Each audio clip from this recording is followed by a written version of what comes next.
St. Patrick's Day, everyone! Today is Friday, March 17th. Last weekend was daylight savings, which means that spring has sprung. Happy spring, everyone! We officially have 7 days until spring break. Now to our meteorologist, Ethan, for the weekend weather. Today we have rain and even rumbles of thunder in the weather forecast. Low 50s forecasted for your high temperature, high 20s expected tonight. However, on Saturday, we'll be in the 30s as our high again with overcast clouds dropping in the low 20s at night, 22 degrees.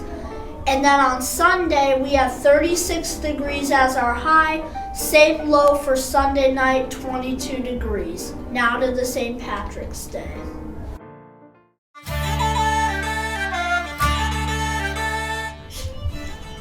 Hey Tara, don't you just love St. Patrick's Day? Yes, Alyssa. Yes, I do. But do you know how it originated? Of course. St. Patrick's Day was originally celebrated in Ireland as a religious holiday. This holiday involved religious services and feasts. All of these wonderful celebrations were for St. Patrick. But what about present day? How were they brought to America? Well, when Irish immigrants brought St. Patrick's Day traditions to the United States, the day evolved into a non-religious celebration of Irish culture. Why do we still celebrate it? Why is it important? This holiday remembers St. Patrick's and the works he's done towards Ireland. Happy St. Patrick's Day! Next week is the Spirit Week. On Monday, wear your favorite pajamas. Tuesday is your favorite vacation shirt. Wednesday is team color. Thursday is different for each grade. 7th grade will wear red for Hoops for Heart. And 8th grade will wear Stow Spirit. And on Friday, the grades switch. 7th grade will wear Stow Spirit. And 8th grade will wear red for Hoops for Heart. Hi, we're here with... Maya Nguyen. What team are you on? 7-2. Okay. You've been very busy these past couple of weeks. Can you tell us what you've been up to? So I went to the spelling bee and the math counts competition. I went to 2 spelling bees, the district and the regionals. How did you place for those? For math counts, individuals, I placed 9th out of 92 people. And out of like about 10 teams, I think, our team placed 4th. And in spelling bee, I placed 1st in district and 2nd in regionals. That's very good. What were some questions that you found quite hard? There was this one question in the target round of math counts. It was about probability, and that one was pretty hard. And in spelling bee, there were 2 words in the end that weren't in like the study list, so I couldn't figure them out. One was polysemy and holobenthic. Those 2.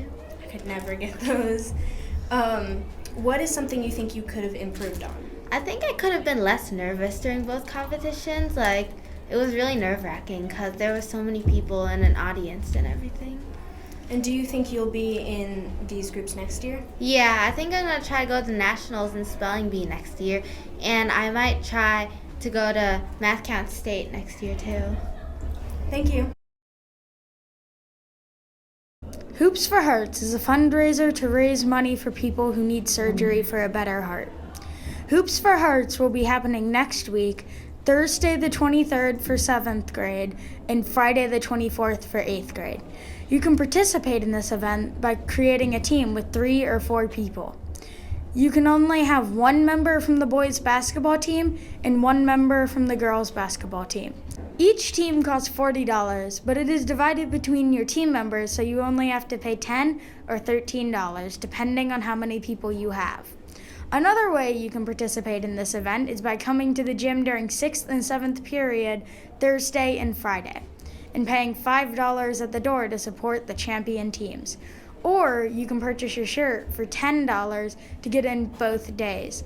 Please come and put all your heart into someone who needs a new heart. Next week on March 23rd at 7 p.m., our Kimpton Jazz Band, as well as the 3 high school jazz bands, will be performing in the high school auditorium. Additionally, that night, Mr. Molden, a professional jazz trombonist, will play alongside all 4 bands in a few songs. Admission is free, and we'd love for you to come out and show your support. What is one woman that you think is influential and why? Eleanor Roosevelt, because she ran the country right behind her husband. Woman in history that you feel is or was influential and why? I thought about this a long time, and I decided that I want to talk about Elizabeth Blackwell.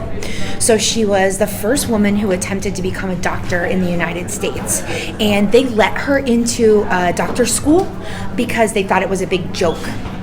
And then she became a doctor, and she finished school, and then she also got her sister to become a doctor. So she was the first doctor in the United States, and she started her own school for women. Lisa with BTA, and I'm here with Miss Shannon.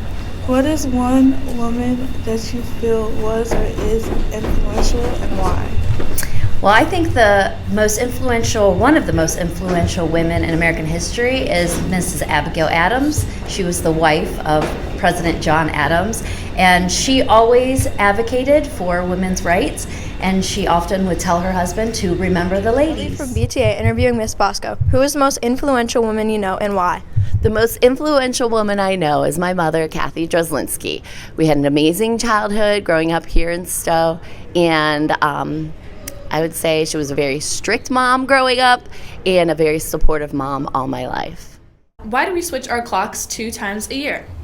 Well, it's because of daylight savings time. It is used to save energy and make better use of daylight. When I mean saving energy, I mean saving electricity. If people are still awake when it's still dark out, they will use lights and other electronics. It is thought to decrease electricity costs if there is no need for these electronics. Thunder Bay, Canada was the first place to make use of this in 1908. It was globally known when Germany used daylight savings time first in 1916. Currently, most of the United States observes daylight savings time. However, most of Arizona and the state of Hawaii do not and remain on the same time the whole year. In the United States, some people have wanted to stop changing the clocks. There are many reasons why people are against using daylight savings time. Either it's that it disrupts body and sleep schedules, or the fact that many claim that it doesn't actually save any energy. On the other hand, people claim that it makes better use of daylight and it's safer in more daylight. Do you think that we should continue the tradition of daylight savings time?